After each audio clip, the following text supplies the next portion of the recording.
All right. And we are now recording. All right. So I'm just going to give a little intro here to the Kerrville Tri bike course, specifically for the half and the quarter. So first of all, I just want to introduce myself. I'm Casey Arndt from Go the Distance Coaching, and I'm super psyched that you're here. I hope this will be very helpful. If you're watching on the replay, please feel free to message me with your questions. If you're on the call, please type your questions in the chat, or just go ahead and unmute and ask them. That'd be awesome. So I'm assuming that anybody who's on here has not actually done this try before and is looking to get a little bit of info on it. So welcome, whoever is there, and we're just getting started. So this is the bike course that you can see on the Kerrville Tri website, and the half and quarter are the red line. So the bike start is here at T1. So the first thing to know about this try, which is different from many, is that it actually has two different transitions. So this is going to make for some kind of interesting logistics the day before the race. So I want to walk through those first. So first of all, T1 is going to be near the end of the hills. And that is up here on this side of the river. The bike is going to start there and run down, and eventually you'll end up on the other side of the river at the bike finish.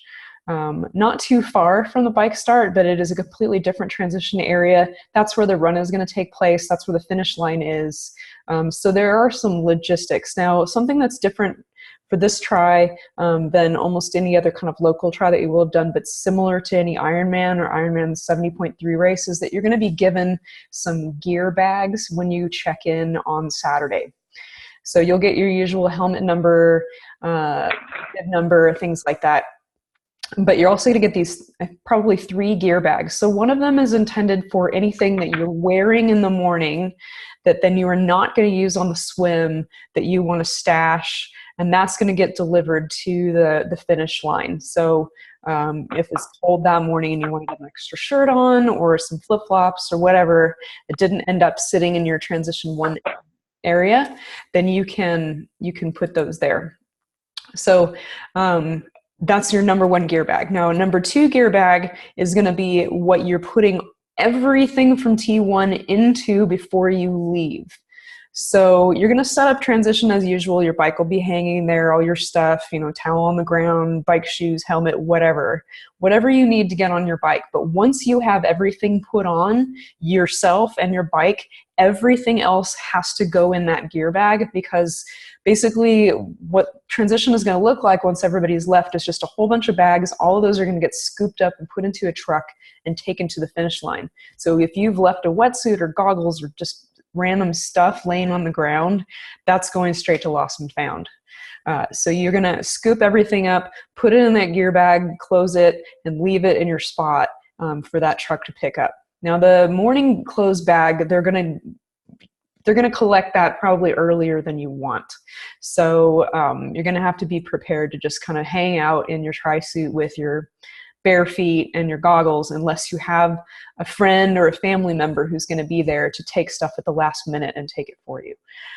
So the 3rd gear bag, you're actually going to need to pack that bag on Saturday afternoon, because you are going to have to take that down to T2, which is at this park on the other side of the river near downtown, and you're going to hang it on the transition racks that are there for T2, and everything that you need for your run needs to be in that bag, because you are not going to see this bag in the morning. That means you need to know exactly what you need in there, and you got to put it in there, and you got to leave it by Saturday afternoon before it gets too late, probably 5. I don't know exactly what the athlete guide says, but once your bike is turned in, this T2 bag is going to be placed, and then you're not going to see it until you show up on your bike. So if you've forgotten to put run shoes in it, you're not going to have anything to run with when you get there. If you like to bike without socks but run with socks, those socks got to be there. Any nutrition that you need for the run that you're not carrying with you on the bike has got to be there. Now, you could also put a few extra things in there that you might want at the end of the race. That would be fine, because you're probably going to have access to the transition area even if you can't take your bike out. So those gear bags are really important. So know exactly what you want to do, write out all your transitions, practice them, make sure you've got all that figured out.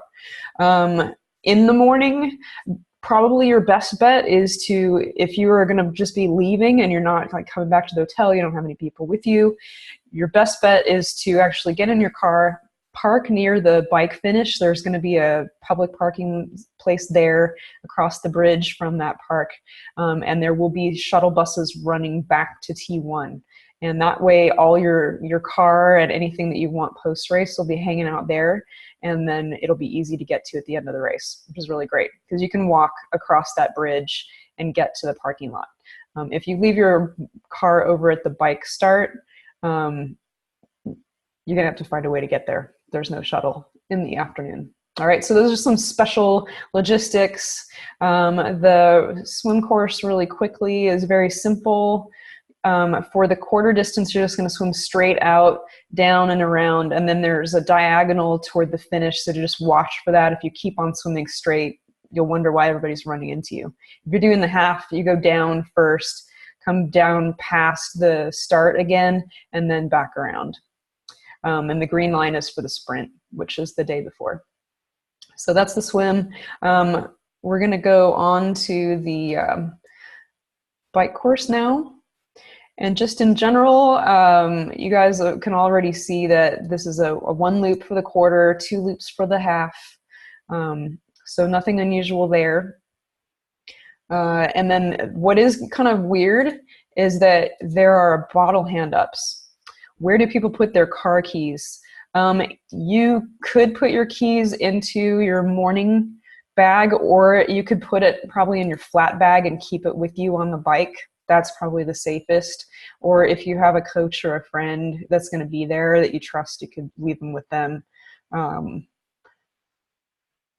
Yeah, I don't know. I'd feel a little bit weird about leaving them in a gear bag, but you could certainly do that if there was some way to make sure that wasn't going to fall out, like zipped into a large piece of clothing that wasn't just going to fall out, something like that. So be careful with that, but I'm trying to remember what I've done in the past, and I think I can't remember.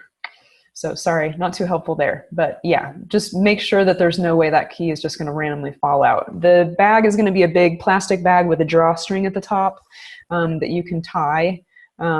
So yeah, hopefully it'll work out.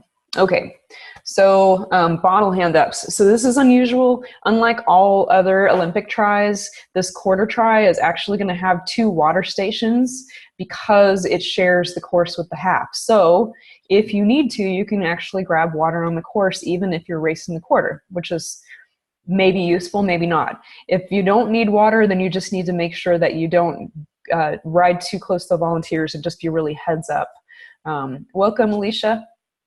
So the first one is really close to town. No one is going to use this aid station on the first loop. So just pass by. They probably won't even be ready for you because they're not expecting anybody until the second loop of the half.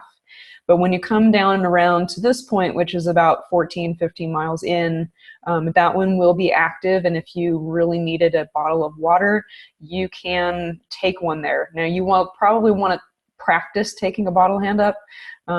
It's not really that hard if the volunteers have any clue what they're doing. They're going to come with some sort of sport top so that all you have to do is it's like a shower, you know, you squeeze and it comes out. They won't have like a little cap. So, but they're usually smaller around. They're not as wide as a normal bike bottle, so they might rattle around a little bit in your cages. So make sure you put it somewhere on your frame where they're not just going to jet out of there. And watch out for idiots. I had a guy grab one of these bottles, slow down, squirt some in his mouth, squirt some all over his back, and then throw it in the middle of the road. And I was right behind him. So watch for stupid people at these aid stations. And if you don't need the water, then just go a little bit closer to the middle of the road to stay away and just keep on going. I don't remember if this aid station has a porta potty, but it probably does. This one, not so sure. All right. And there probably is Gatorade there as well. If you don't have any open spots on your cage, be prepared to throw one of your bottles. There will usually be a trash throw before you get to the aid station, and then where you can pick things up, and then another trash just after it where you can throw things that you don't want. So watch for that. All right, so that's some of the weird logistics. Okay, so the course starts here over by the end of the hills.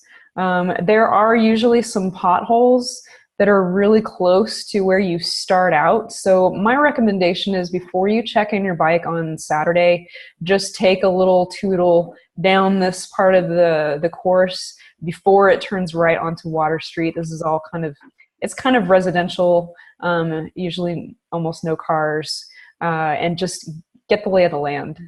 If it happens to rain in the night, that's going to help you, because anywhere there's water, you're going to know that there's an indentation or a pothole, and you're definitely going to want to avoid those things.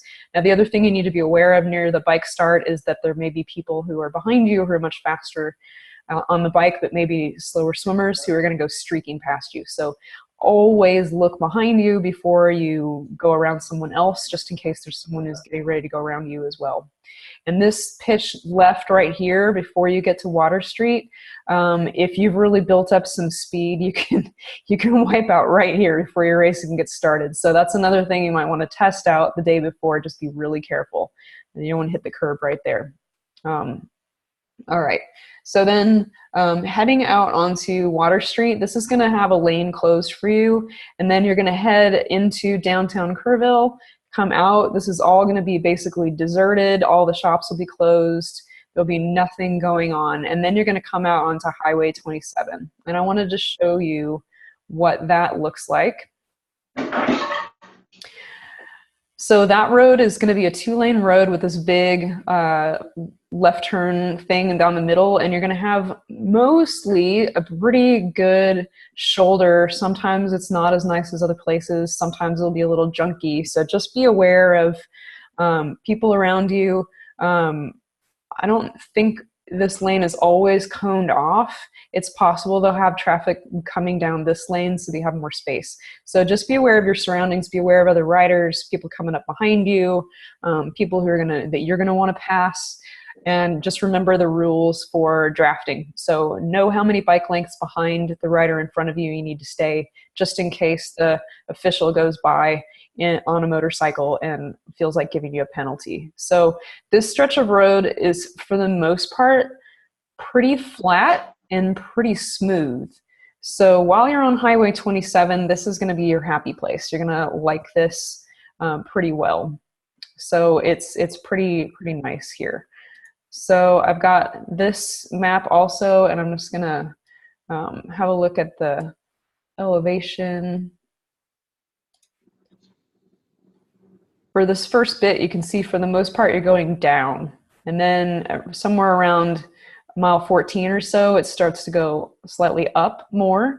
There is one little climb here, and that one is just before you hit the airport, and it's really not steep. It's just kind of a little bit of a drag up. It's not more than 2 or 3%, so not really a big deal right here. It's right around mile 5 to 6. All right. So you might notice that you seem like you're going uphill again. And then it's mostly downhill. Again, smooth pavement, pretty nice. You're going to enjoy that part of the ride. So then at some point you're going to hit this spot. So you'll go through a town. There'll be some spots where there are police holding the traffic. And then you're going to hit this turn. Now this turn is more than 90 degrees. We'll just have a look at it right here. This is kind of more like a 135-degree turn, so make sure you slow down enough. And this is where the pavement changes. So this is where we start to hit the chip seal and where things are going to get rougher. So there's not necessarily much traffic, it's just the road conditions are not as nice. You're going to have a few rollers here. It's still downhill, pretty nice. So this is where we've hit this turn right in here. Like zoom in on it, you can see it's not a 90-degree turn. I'm just going to roll here. This is all pretty nice.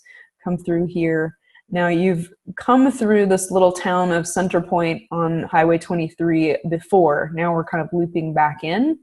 So you just keep an eye on signs. You're going to make a couple of turns, turn, and then here's a turn and another turn. And then when you get onto Skyline Drive, this is where you're going to hit the aid station. All right. So you're going to hit the aid station. And then if you don't want to take anything here, then just be prepared, because you're about to take this turn right here, this right turn, and now you're going to go over this little low water crossing, and this guy problem. So let me see if I can click on it. It's underneath stuff. Okay.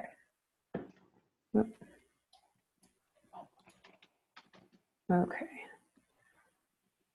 What are you guys seeing? I'm still sharing my screen. Okay. All right. So here we are. We're taking this right turn. And this is really pretty. This can be very distracting. Usually there are fishermen standing in here. There's a little dam and you go over the low water crossing and it's really pretty. Do not be distracted. If any of you guys did Jack Generic or the rookie try, you know Little Bertha that kind of comes out of nowhere around a turn. You have something kind of similar here. So this doesn't look like much, but this is a turn that's kind of a little short, steep climb. So it doesn't really look like a ton on the map, but it can be something that you want to be prepared for, and just make sure you're in the right gearing. All right, so that is something to be aware of. And then we're over this one here, and then you're going to be on Center Point Road for a little bit. Pretty soon you're going to come to a little out and back spot. Now you may see people coming on this out and back spot as you're going down Highway 27, because you basically come around this corner and go all the way almost to 27, like within inches, and turn around and come back. So a few things to know about this spot. One is there tends to be potholes and gravel where you're turning. So if it's slick, if you're going a little bit too quick, this can be a little dicey going in and out. And then you're going to maneuver around this 180-degree turn. So obviously you're going to have to slow down and then turn around. The pavement is also a little sketchy. So just be really heads up through this section. And then you're going to get back on Center Point Road and continue. And then there's this little Y. And then this is a really pretty stretch. There's a bunch of horse farms. It's very scenic, really nice little stretch here. And I've got some pictures of that. So you see these kind of different sort of fences. It kind of opens up, can be really pretty. Continues to be just really narrow country roads. For the most part, you're not going to see a lot of traffic through here. And that's nice. So once you get toward the end of this Wharton Road section, this is going to be your most significant hill of the course right here. You'll see a lot of people walking on this one because it's longer than the other one and it is quite steep. So this is basically the spot where my watts peak for this course is on this Wharton Road section. All right, so you can see it kind of flattens out here and then it goes up again, like the sting in the tail, and then goes up a little bit more. And eventually you end up coming back onto the highway. So we are right in this section here. So here's your horse farms coming through here. And then you come around the corner, this is your climb up, and then you start to pick up some speed again, and then you hit another one of these really tight turns, and now you're back onto the highway. So once you've gone up that hill, don't get too carried away. There will be a volunteer here directing you around the corner, but just be aware that if you come around this corner too fast, you may not get into the shoulder area where you're supposed to be very carefully, and some big old truck that's going 60 miles an hour could wipe you out right there. So you want to make sure you go around slowly enough that you don't end up in the traffic lane. And that's what this picture looks like. So there's people going 60 miles an hour coming here. There is a stop sign. You don't have to stop, but you do have to be careful as you come around the loop, because you want to make sure that you get into the shoulder right there. And as you can see, it's not super wide, so you just want to make sure you track straight onto the shoulder. Now this part of the course is really awesome because it is downhill, and you're going to be so happy to be back on highway going downhill, and it just feels like you know you're close. So at this point you're at mile 23 and you've only got 28-ish total. So happy to almost be done, but you've still got to get through town. So don't quit yet. You got to pay attention. You're going to have cones to deal with. There'll be some traffic. So you really need to be heads up through this section, watching for other riders, watching for cars. You can see you start to head back into some streets here. And the finish is going to be, if you know Kerrville at all, you know that as you get back up here around Sidney Baker, this part is actually still bridge, so you're like levitating over this park. There's a big HEB and all this other stuff. You're going to be turning before you get there, which is awesome. So you're going to turn onto this little La Casa Drive, so watch for that turn. It comes right after another big turn here. That one's pretty obvious because it's a T. You just come around the corner. Almost all your turns are right turns, which is just awesome. So watch for this turn. You're going to know it's coming. And then if you are finishing, if you're doing the quarter, you're just going to head straight in. And where this map quits, you're basically going to ride into the park and ride in here. And then your transition area is going to be somewhere around here. And then you'll transition to the run out, run back, run out, and then back. And the finish line's right about here. If you're doing the half, you will hang a left here. This is a little, goes up, so this is a little bit of a climb, and then it gets a little slippery because then you're heading back onto the main road again. So some people do wipe out on this corner, so just be careful, be heads up, back onto Sidney Baker, and then back around for your second loop. So then you've got that water station pretty close after you make the loop. So if you need more water, you need some Gatorade, you're going to be able to catch that as soon as you finish out this Water Street section. So there are also some potholes near the finish, unless they've refinished this road. So just be really heads up through this section. It's a little bit downhill. You might be going a little bit fast, and there's fast through here with dappled light, which can be a little scary. So just be heads up. Again, it does tend to rain at least a little bit. It seems like the last 2 or 3 years. So it's possible that the roads will be wet. If they are not super wet, again, they're going to give away where the impressions, where the little indentations that are in the road are, that you want to avoid any potholes. Those are all going to be full of water, so that's going to help you out. All right. So anybody have any questions? You can throw them in the chat, or you can just come on your audio. Anybody? No questions? All right. Dealing with rain during the race. So it's really common for it to rain during this race at some point, during the run, during the bike, during the night, whatever. Just be prepared. So if there's some light rain when you're going to be out training, not lightning, not like thunderstorms, you know, just get out there and learn how to ride on wet roads. If you are avoiding paint, if you're avoiding gravel, leaves, things like that, you're going to be generally fine unless you take a turn like really fast or crazy. So just, you know, be heads up, watch for those places that are full of water. You definitely want to avoid those. Just get used to being out there on moist roads. And definitely make sure that you have everything you need with you on the bike: water, electrolytes, extra salt, any fuel that you're going to need. You are going to have to fuel during the quarter. If you have not done this distance before, you definitely need to take at least 100 calories with you. I would bring 2 just in case. I think 2 gels, maybe even 3 is good for this. Generally for a quarter distance race, I would fuel twice on the bike and 1 or 2 times on the run.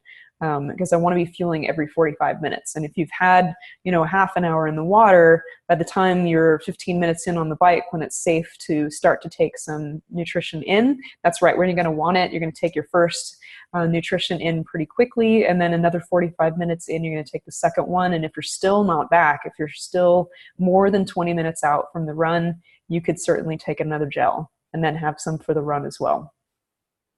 And a flat kit. You need to be prepared to change your own tire. If you do not know how to change your tire, if you do not have the stuff, you need to practice that for front and back. Know how to do it in hopefully 5 minutes, 10 minutes tops, and have everything that you need, and the, you know, just knowing that you are able to do it. So if you've got tight tires or tight rims or there's some issue, you know, there will be neutral support out there. Someday they will get around to helping you, but you could be sitting out on the course in the rain for a long time waiting for somebody to come and help you. If you know how to change your own tire, you'll be on your way in 10 minutes. So make sure you come prepared. All right. Okay, so that's what I've got for you guys. We can look really quickly at the run course. Here. So the run course is a little bit cruel.